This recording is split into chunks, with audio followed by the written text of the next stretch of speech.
great Bobby Belt. Bobby Belt is an idiot. Don't make me take off my belt. Don't make me take off my belt. We're not. Over to you, Bobby. 10-point Denver lead. They're looking for more. Back to throw. Flag. Free play. Throws it in the left corner of the end zone. Bryant got right behind the cornerback Bridges for the touchdown Broncos. 24 yards. Perfect strike from Bo Nix.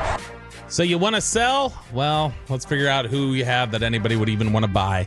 We'll talk about it here in Below the Belt, which is sponsored by D&M Leasing and Window Nation. Before we get into those specifics about players that may have trade value or that you may be able to purge if you're looking to sell after the loss to the Broncos yesterday, let's follow up on something I mentioned at 8 o'clock. So George Pickens and Dak Prescott had an interaction. I just thought this was a nice moment. I was watching after the second interception, and Aiden's going to throw it up here on the fan cam. You see George Pickens kind of like tap his chest and say, like, as he's walking the sideline, just walking by himself, he kind of taps his chest and shakes his head like, all right, that's on me.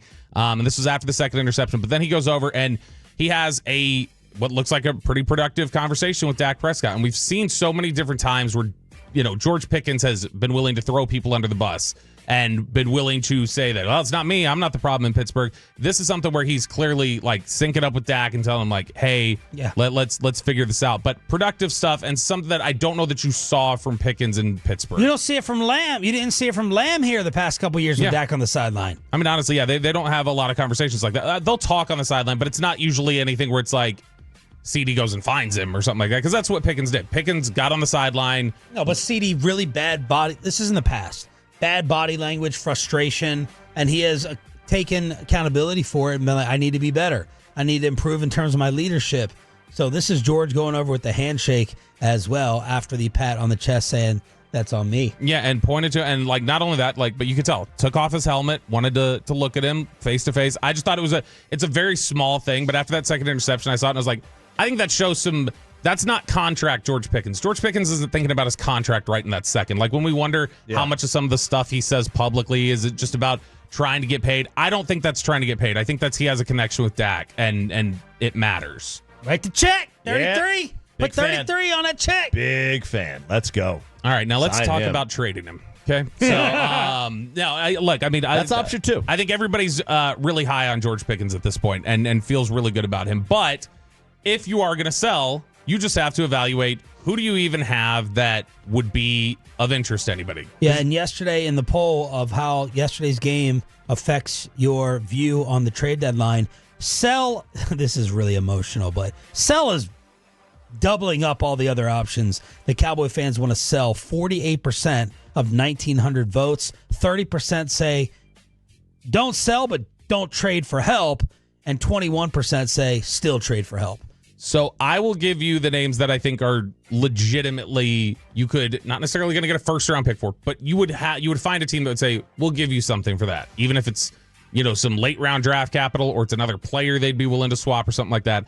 I came up with 4 names that I think make sense. When you look at financials too, some of these financials just aren't possible to trade, so they wouldn't even come up in a discussion.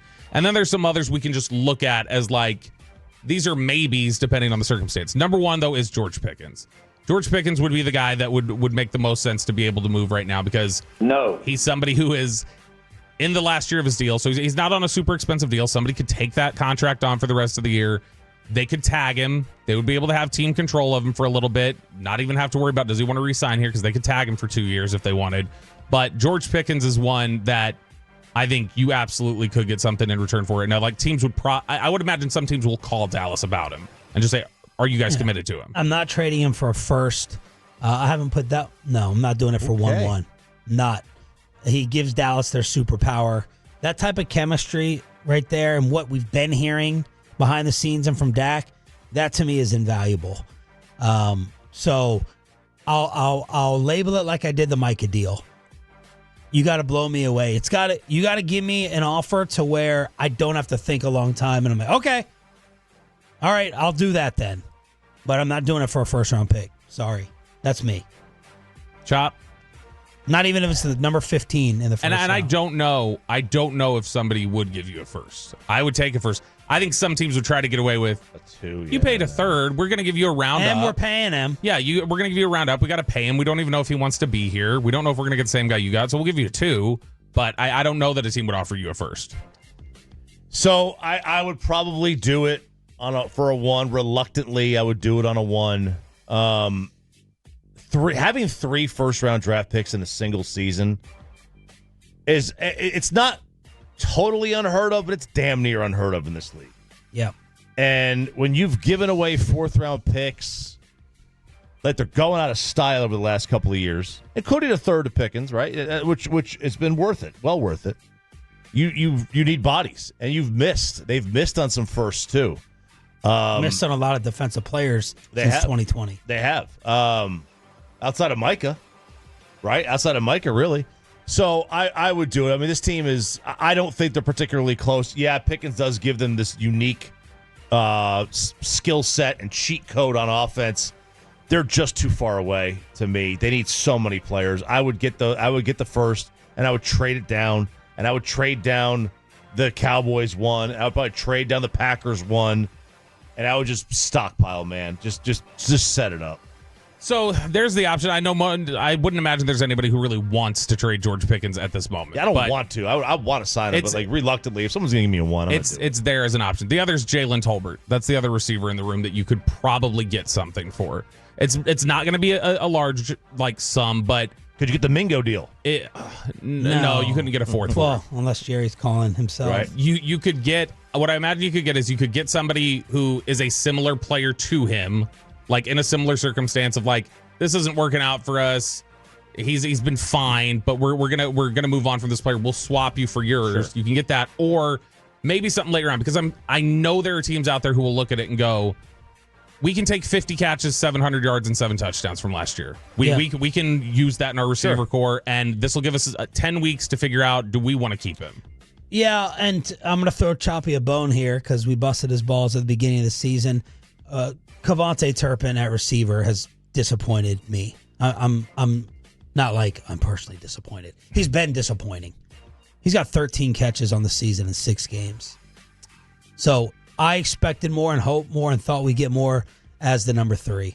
I will 174 total yards. I will say his production has bottomed out since he came back from the injury. So I don't know how much he's been robbed of the agility, the stuff that makes him a more dangerous threat. Because you looked at the first few games. I'm so tired. This isn't towards you. I am so tired of hearing. Like, I don't want to be old school, like dinosaur of, oh, if you're on the field, you're on the field. We're covering them specifically, so I'm too close, and I better put the screwdriver down. I'm so tired of hearing, I don't know if they're the same person since they've come back. I don't know what they're dealing with. I hear this more with this freaking football team in the discussions. So many excuses. Again, Bobby, this is not towards you. No, I know. But, does Booker have an ankle? And is Guyton to this? It's so many excuses. It's so maddening to me. I don't know if they're still the explosion. Like, they're out there and playing. I'm not expecting you to be 100%. It's football. I know you're going to be banged up and dinged up. Trayvon Diggs, well, not so many, but. Yeah. With these guys activated and out there and playing. I have heard it more this season than I can remember in a long, long time. And I think part of that is you giving us the detail, me and the Cowboys insider, and knowing more what's going on behind the scenes. But I'm just so sick of hearing it. Like, they're out there and they're playing. Yeah, I will say on Turpin specifically, though, I would say that Lamb yesterday. Is he still banged up? Is he banged up from what? He played the week before. Right. I think it's just a matter of Turpin's a you're not even necessarily ascribing it to that. You have to include the context of, like, we should include that this is a possibility in the conversation because he just came back from injury, like with Lamb. That may have nothing to do with it, but it's happened recently enough that you're like, you have to open up the possibility so we can at least discuss it. But on Turpin specifically, a guy whose entire game is a small guy who is not going to be able to measure up to the physicality of the league, he's got to win with like ankle flexibility and the ability to. It has to be top end speed. So like to me, I look at that and go, Turpin more than anybody else, I feel like. He also was unproven at receiver. Like, I'm throwing that in there. Like, this was a hope that Kevontae Turpin was going to be a very effective and consistent number 3. That's why RJ was taking his, funny shots earlier in the season, and it was legit.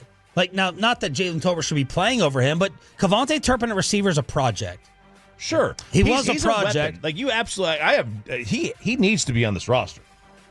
Like he could do a lot. I mean, you could line him up in about 6 different spots, including the return game, and he could be useful. He's just not a receiver. Like to bank on him. What about trading him? You just signed him to a new deal is just the only thing is that it may, depending, a lot of times brand new deals are just the most difficult to trade because there's still guaranteed money that's behind it that teams would have to pay. And I don't know he's 29. Yeah, he's getting up there. I just don't know that I would want to trade somebody who could take up like 5 jobs. Okay, but You know what I mean? the most important job, if you're a contender and you want a big return or you're off on special teams returns for whatever you can do in the NFL, I'm not putting money down on Kevontae Turpin at 31 being my number 3 receiver next year and feeling good about that, or having the same explosiveness at 30-31. Maybe we should trade Turpin. I don't think I would not be opposed to that. I don't think he is a number 3. I don't think you can count on him at 50 snaps a game to be a legitimate number 3. Would you get more for Turpin or Tolbert? Probably Turpin. Turpin, right? Probably Turpin because of just the various things that he can do. I would say that on Turpin's front, it was unproven, but he had made big plays before he got hurt. Yeah. The Green Bay game, he had made big plays. If you looked at what the hell is wrong with Pro Football Reference right now, by the way, if you look at the Green Bay game, made big plays against Chicago. He was one of the only guys who it looked like showed up. The Giants, he had a couple big catches. So, last year we saw in the second half of the year, he was used as somebody on stuff in the middle of the field that he was able to win with. So, to me, I think that Turpin gives me more of a question of if he got slowed by something than others. But Tolbert is somebody who I think you could get maybe 6th or 7th round pick. Don't do it. 6th or 7th round pick or something along those lines. That would probably be what you could get. You've got Nate Thomas, who you seem to like. No, he's my next left tackle. Guyton is somebody that you could potentially trade. Where a team would go, it'd be like it'd be like where Carolina was with Mingo. 3rd, 4th? No, well, it could be like where Carolina was with Mingo, where they just said, this isn't working out after a year and a half. We need to just move now. And if you did that, you're not getting a 1st, you're not getting a 2nd, 4th that could become a 3rd, maybe. I don't know. Unless I know that he's got some internal Mozzie stuff, or unless I know that it's not going to work, and I still have optimism and hope, then no. I got to have him play out the rest of the year. I got to see it through. And I maybe even have to give him next year as well, and then make a decision. Even if I lose 2-round pick value, he's supposed to be my left tackle. Yeah, it's and too we soon. knew it was going to be a little bit of a project. It's too soon. You want to get rid of him in before year 4? Fine, but I think it's too soon right now. Now, that side little discussion aside, nope. It was just so we could avoid talking about the Cowboys, because you know what, Alec? You can play any freaking clip that you want. It's probably a score by Denver. Probably not very good. 2nd and 10. Toss left to Harvey. Shredding the defense. There he goes, 25, 20, 10. Harvey strolls in. That's a 40-yard score. And the Broncos have their first lead of the day. They just never found him. I'm not sure he was ever touched. Yeah, there you go. Because that is what we saw time and time and time again yesterday. But I have a question for all of y'all, and maybe you'll agree with my assessment. Maybe you won't. 877-881-1053, Frankel and Frankel injury attorney text line. Did you give up on the Cowboys game yesterday towards the end of the 3rd quarter when the Cowboys gave up? So I'm just going to throw this out there as my mission statement for the game yesterday. And if you disagree, fair enough, let's talk about it. I think that you can go to 3:18 left in the 3rd quarter where the Cowboys said, we're done for the day. Mm-hmm. Or Brian Schottenheimer, I guess, said, we're done for the day. We don't care to win this game, because that is 100% what I think happened. So the setup is you get a low throw from Dak to Kevontae Turpin. Should have been a better throw. Absolutely should have been a better throw. A couple few throws yesterday that I was like, that didn't look like regular Dak. Sure. I do not disagree with that whatsoever. Now, do I also kind of think that Kevontae Turpin should have just caught the ball anyway because he was wide open? Yes, I do. But that was a poor throw. So that puts you in 4th down. You're at your own 44.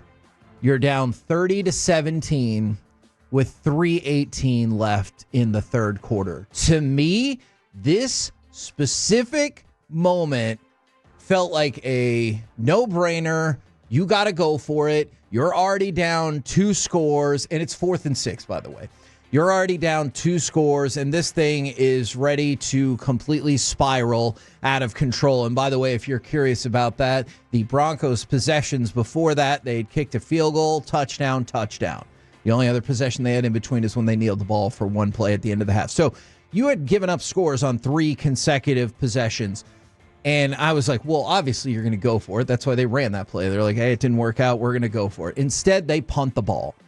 There's 3:18 left in the third quarter, and to me, that game is over at that point. So did y'all give up on the game at any point yesterday? And I want to know if there's anybody who gave up on the game at that moment, because I thought that's when it was over. And in case you weren't sure that's when it was over, well, what happened after that? The Broncos systematically, once again, broke down the Cowboys defense, 12 plays, 84-yard drive to make it 37-17. Then on the next Dallas drive, they made it to the red zone and Dak threw a pick. I do believe after that, like after the game, Schottenheimer was saying he felt the offense was clunky, wasn't very good on that drive specifically.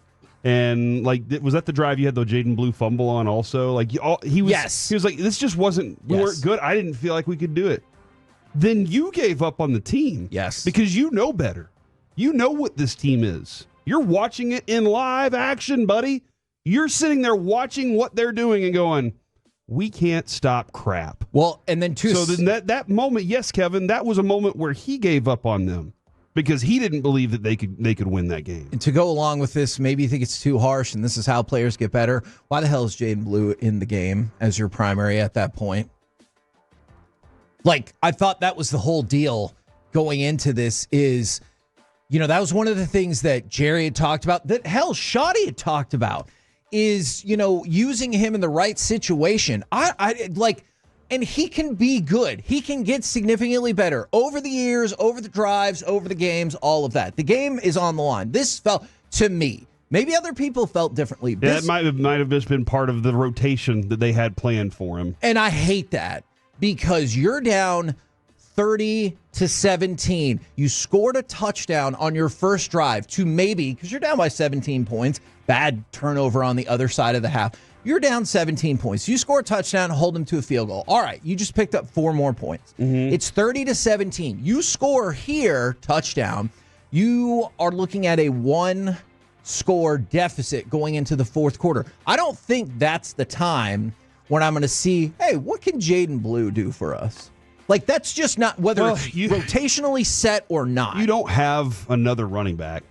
No. Like, that's the, like, if you have Javon, you don't have time to see if Jaden Blue is or isn't. Like, you got to just throw him to the fire at this point. And that's why. Like, that's where I am with it. I don't have another option. I haven't signed another running back. Miles Sanders is out for the year. Right. This is my third backup. I gotta roll with that right now. But I understand what you're saying. But that was a bad drive.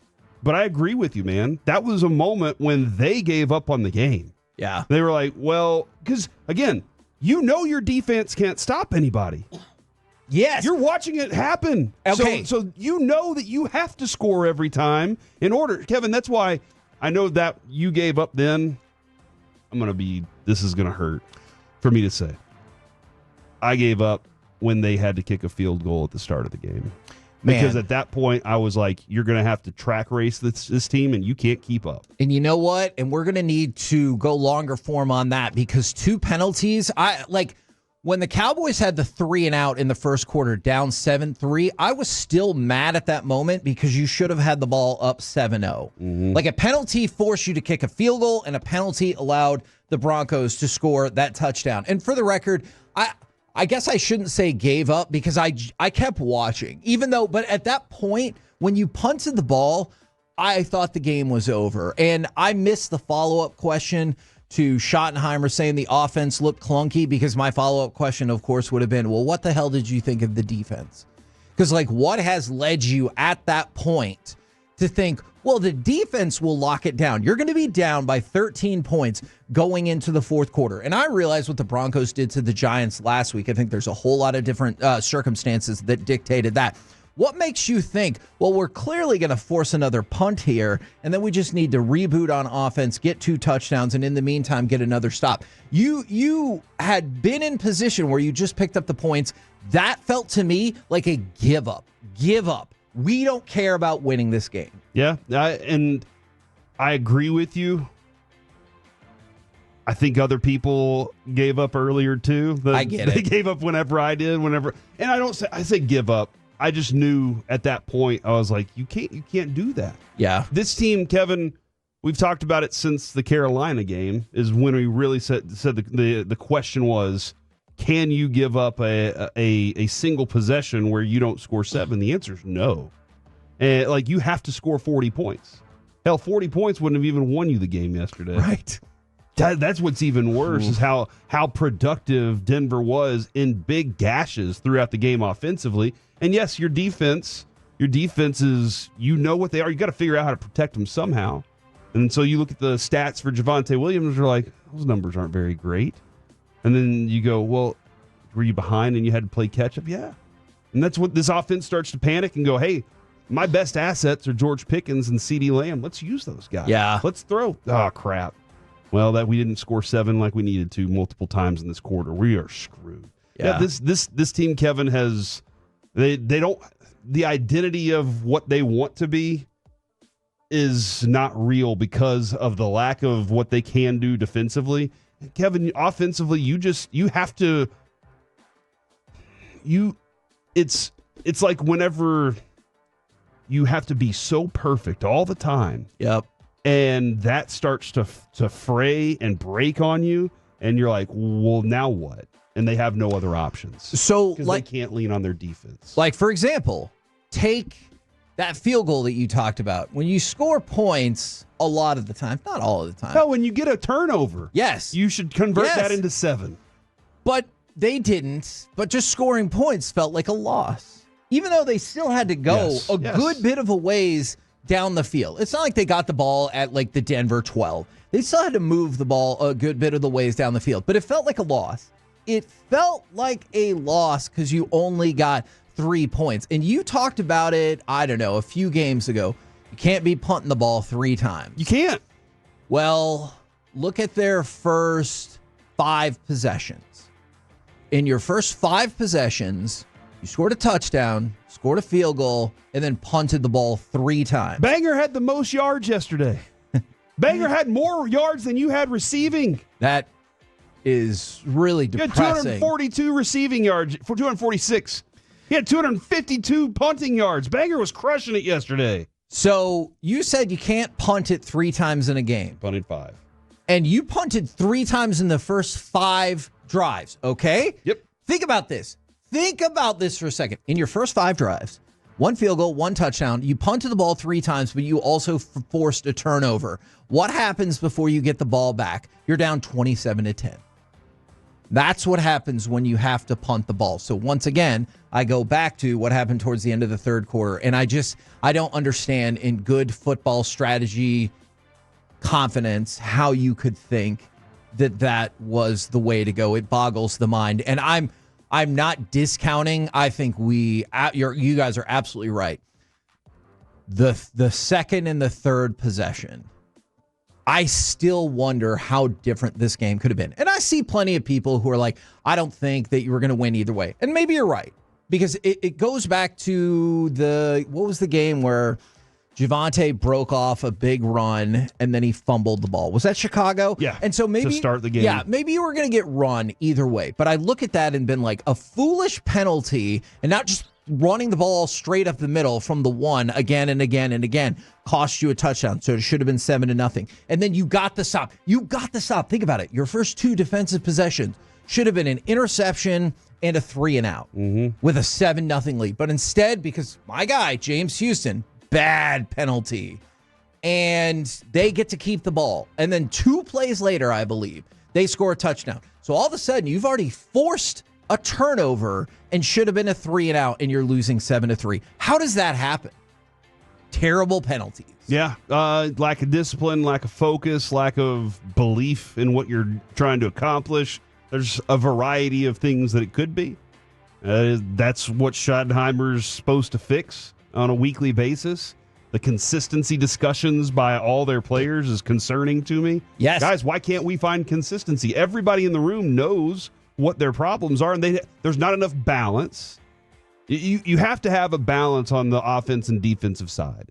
And the Cowboys' offense has some balance, but because the defense cannot find a leg to stand on, the offense has to be imbalanced, and that forces problems for this team. And somebody I just saw, I'm sure there's a lot of texts. I've only been able to see a handful of them because they've been coming in quickly. Somebody said Steele wasn't good yesterday. So, let's go. No, he wasn't. Guyton wasn't. Yeah, oh my gosh. I think Guyton was a heavy part of costing you earlier in the game. And then Steele. Let's focus on Terrence Steele for just a second.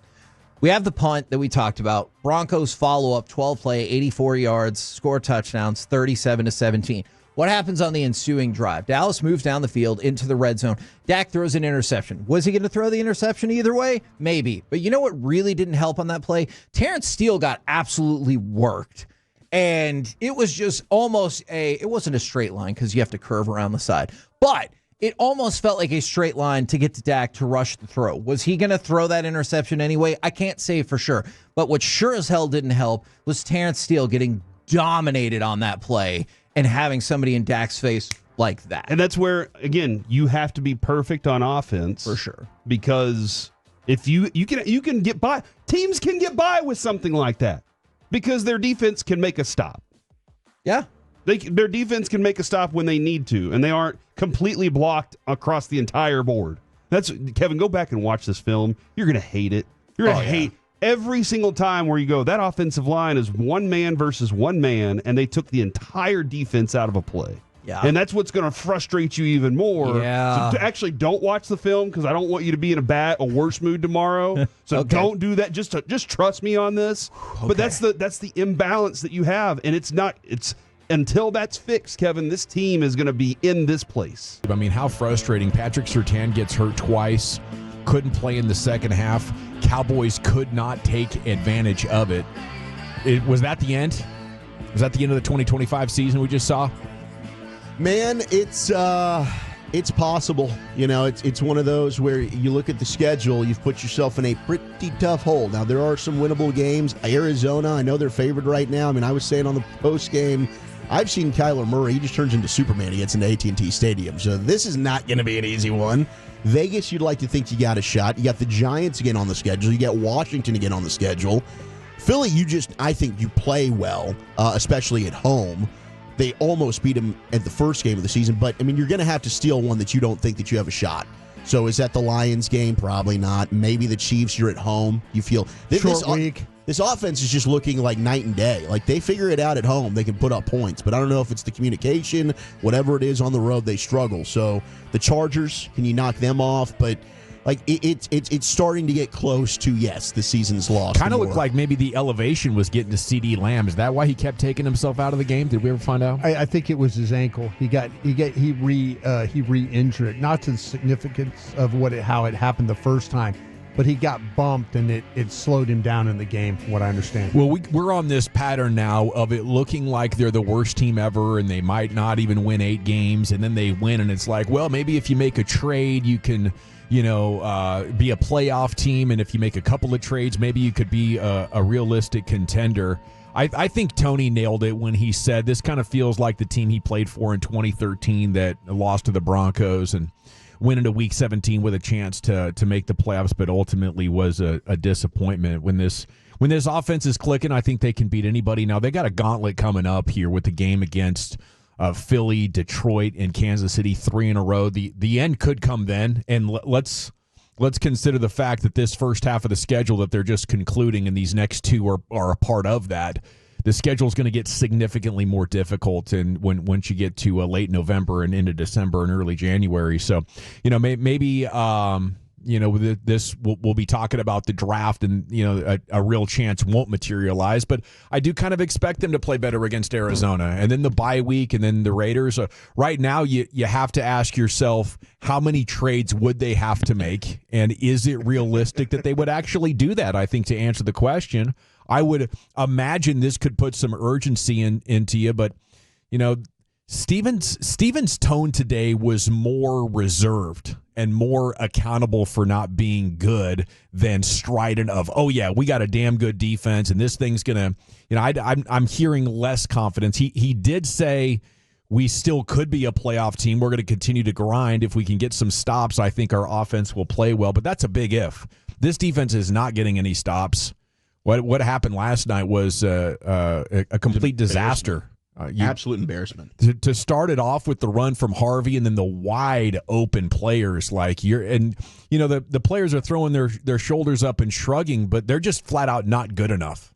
Amen. You don't have NFL players. Yeah. I mean, you going back, I had to stop at halftime rewatching the All-22 this morning because it was just like revolting. Sick to your stomach. Yeah. It was, I mean, not safe for work. You got guys that just, they're not getting off blocks. They're taking, I mean, what is Kyler Elam doing when he's trying to fill a run? I mean, honestly, you have players out there that look like they don't necessarily want to be part of the action. It's like, is Kenneth Murray running away from tackles sometimes, or is he just running into blocks? The effort, and once I start to see maybe effort being a question, that's when I'm going to start to look at the coach here. Yeah. And I don't think Flus is getting fired in the season, but I don't think he's back next year. I think it's going to be a Mike Nolan one-and-done situation here. Because I think, but again, I do think the bigger problem is the personnel sucks. And how bad is Kalen Carson? Kalen Carson was dressed yesterday. Sure. This is the second week in a row. He can't get on the field. You got Triquez Bridges, who is a seventh-round, 25-year-old rookie. The Chargers said, we don't want you on our team. Cowboys pick him up. He's on the practice squad. He's starting for you. Kalen Carson, the guy you drafted in the middle rounds, you thought was pretty good. He can't play. I was surprised when Bridges got that pick. I was like, wait, why is he in the game? Yeah. It's the first drive. Thank God he got the pick. Unfortunately, he only got a field goal from it because you can't score from the 1-yard line. But it is brutal watching this team play defense. The pre-snap penalties really made me wonder, like, where is this team's energy and focus right now? Yeah, there was tons of them. Mm-hmm. I mean, it was killing you on both sides of the ball. Like that, it's the second drive of the game, and James Houston on 3rd and 7 is going to line up off sides. Yeah. You're actually about to get back-to-back stops. Yeah. And then you line up it wasn't even like a flinch, like, oh, crap, the cadence was so good I jumped. I'm just so ridiculously out of touch with the sport that I'm lining up over the football, just consciously. That was horrible. That's got to be the worst one, especially because how often that's happened over the last couple of years. That's got to be a major point of emphasis. Well, anytime that they somewhat get a stop here the last 2 or 3 years, you're just always expecting all of a sudden on the score bar, what they call it, the bug, whatever the score bug. Here comes the flag. Like alert. You look for that yellow flag to come up, so hands to the face, defensive holding, illegal contact, or just simply a neutral zone infraction because he lined up over the ball. Crazy. But, yeah, that's what it is. When the talent's so bad, I ran into a long-time Tolo this morning at the park. And by the way, the bees are out. Be careful. Remy's been stung twice in the last 5 days. So that's no fun. But Doug Williams, the former superintendent there at Sunnyvale ISD, maybe the greatest superintendent in the history of Texas schools, he asked how many players on this defense would start elsewhere. And I thought, man, maybe just 3. Mm-hmm. Is it Osa, Clark, and Bland? Yep. That's what we established last night. Yeah. I think it's really actually Bland and Clark. Yeah, because right now, and hey, I think Solomon Thomas is actually playing better than Osa. Well, it's frustrated me, and when we did Love of the Star on Saturday, Brian, we got asked about Perion Winfrey. Yeah. And the people that you were talking to was like, yeah, I mean, I don't know, where can we play? We like him. I don't know where we play. What do you mean, where do you play Perion Winfrey? Yeah. Get Mozzie's ass off the field. Yeah, you don't want to play Jake. If you want to play him over Jake, I don't care. Mm-hmm. Why not? And this is the problem with the team. You point at them and you're like, your players aren't good enough. They're going to laugh in your face and tell you you're crazy. You're an idiot. You don't know football. Okay. All right. I guess the rest of the league also doesn't know. Because if you ask around the league, they're going to tell you the Cowboys overvalue their own. And it's evident. I don't know how many players, to your point, that other teams even want. They're so damn bad, and they can't get out of their own way. There's a lot of stubbornness that goes into this. That's probably the overarching problem. But Osa's been the most disappointing of anybody. Because I was a big Osa Digizua fan. He has done nothing this year. And the most alarming part is he's like that 3 technique. That's all we hear about in this Flus scheme and this Flus defense, the 3 tech. Well, Osa's done diddly poo. So there's problems. But yeah, I mean, I think you're right. Maybe it is just Clark and Blaine. But Kenny Clark got his ass beat yesterday. Kenny Clark was also a huge problem. So he's another guy. If they decide they want to move on and they can this offseason, I wouldn't be stunned. He's going to need to start to play better before I'm buying in on Kenny Clark returning to the team. Older guy, maybe wearing down a little bit. Yeah, we saw it kind of late in the year last year, but it was a toe injury they were telling us about, and that's something that you probably had to deal with. But, what's just so unfortunate is that they really did believe that they fixed the run defense. Mm-hmm. And that's to Wolchuk's example right there by trading for Kenny Clark. They thought, okay, well, we're going to get better on run defense. They misevaluated their linebackers. They misevaluated their edges. What do you think about the Osa double-teamed excuse? I think it happens. I think it's clear. I've seen it with my own eyes. I've seen him double. I know in the Carolina game, when I really first started noticing it quite a bit. But yeah, there's double teams that happen. I've seen Solomon Thomas get double teamed and get off the block and get up the field and do some things. I just think that, to me, there's been some plays where Osa has kind of looked a step slow, where, like the ball has gone to, he's lined up in the 3 technique on the left side, and the ball just kind of goes off the right tackle over here, and he's had a chance to get over. He just hasn't been able to close as quickly as he has in the past. It was tough to watch at times, depressing, I think. And before too long, we'll be unfortunately talking about there's always next year. Hopefully they can rally over the next couple of weeks and take care of business against Arizona and the Raiders to at least make these games interesting. But the other part of me, wants to say, I hope they don't win. I hope they lose these next 2 games and, start to put themselves in position for a top 10 pick, because you don't just need players, but you need really good players in order to impact these games. And, I think before too long, we got to talk about the offense as well, because that was not good. I think you just saw the disruption, and maybe I underrated Denver a little bit. I actually picked the Cowboys to win this game, and you talk about an all-time crow eating session, but I was surprised at how they were able to take the Cowboys offense away from what it did well. I thought at one point in the second quarter, maybe they're going to settle down and just run the ball, but that wasn't working great either. The tackles, obviously got ghosted multiple times. You get 4 pressures from Guyton. He's jumping multiple times. One time they called Hoffman for it, but there's 2 false starts on Guyton basically. And I don't know how good of a game Dak had, but it was probably his worst game of the year. Maybe that or Chicago. I think, honestly, Gavin, that Steele was worse. Steele was worse. Yeah, and let's say that, and I'll say this though, we went into this game kind of feeling like that maybe you would have a way to win. You'd have to win the inside 3, and the tackles. I know Steele was by himself about 93% of this game, and Guyton was about 88% by himself, and they had a big problem inside control and whether there was just the power that Denver played with inside, the way they were kind of – I thought it was a really poor game for Tyler Smith. I thought it was a poor game for Hoffman, and I don't think Booker was particularly well. You had 9 pressures just from the inside guys, the inside 3. You're probably going to have pressures from Guyton being a young guy, and I'm not trying to cover for him here. I think when you start talking about going against Nick Bonito the way he did, I actually think he played pretty well. Because Nick Bonito could just wreck a game. It started off scary. It did, and I think that Guyton, but I thought Steele was far worse. And oh my gosh, Jonathan Cooper! There was a play where Steele wasn't even out of his stance, and Cooper was already pressuring Dak. It was brutal. There's the thought now that I have about putting Nate Thomas out there at right tackle and just trying to continue to grow with the left tackle. It wasn't pretty or perfect or anything. I'm just saying, for the amount of reps that he had working against one of the best edges in the league, I think he held himself up. I had more of an issue with what was going on with Smith and Booker than I was anything else on that offensive line. I don't know that I've seen Tyler Smith on the ground as much in a game ever. It almost made me think that he was hurt. Oh, yeah, he's going to be dealing with that knee, I think, till the offseason. His movement, his awareness, it was almost like he was a rookie player out there. with the way that they were doing stuff to him and to the 3 inside guys. And you couldn't afford to lose that inside game. You lost it yesterday. I guess the good news is they're getting Cooper Beebe back.